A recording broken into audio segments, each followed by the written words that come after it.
Hi friends, நாம இன்னைக்கு கரிச்சக்கையை வச்சு ஒரு சுவையான டிஷ் செய்ய போறோம். வாங்க அதை எப்படி செய்யலான்னு பார்ப்போம். அதற்கு கரிச்சக்கையை எடுத்து அதை நல்லா தோல் சீவி எடுக்கணும். அதுல மேல இருக்க அந்த பச்சை கலர் எதுவுமே தெரியக்கூடாது. அதை நல்லாவே தோல் நீக்கிடணும்.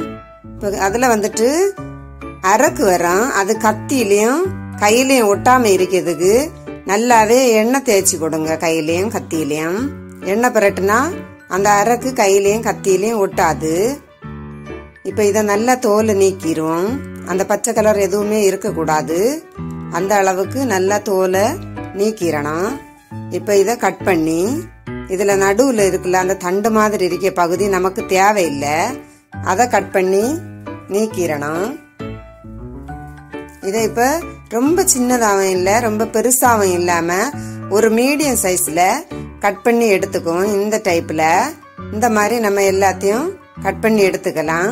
கட் பண்ணிட்டு இதை அப்படியே வைக்க கூடாது. உடனே தண்ணீர்ல போட்டுறணும். இல்லைன்னா அந்த கரிச்சக்கை வந்து கருத்து போகும்.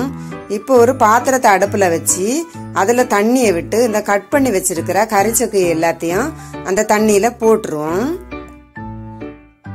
போட்டுட்டு இந்த கரிச்சக்கைக்கு தேவையான உப்பு இதுல போட்டுருவோம்.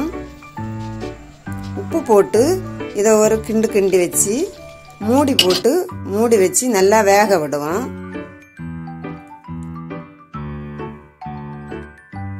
இப்ப பாருங்க நல்லாவே வெந்துடுச்சு. இதை வந்து தண்ணியை வடிகட்டி மாத்திரணும். தண்ணியை வடிகட்டிட்டு அதுக்கப்புறமா இதுக்கு ஒரு தாளிப்பு கொடுப்போம்.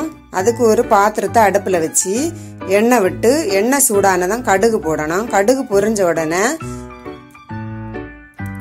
காஞ்ச மிளகா கிள்ளி போடணும். காஞ்ச மிளகா பொரிஞ்ச உடனே கருவேப்பிலை போடணும். கருவேப்பிலை பொடிஞ்ச உடனே துருவி வச்ச தேங்காயை போடணும். அதை ஒரு கிண்டு கிண்டிட்டு இதை வந்து இந்த கரிச்சக்கை வேக வச்சிருக்கிறதுல போட்டு இதை நல்லாவே ஒரு கிளற விடணும்.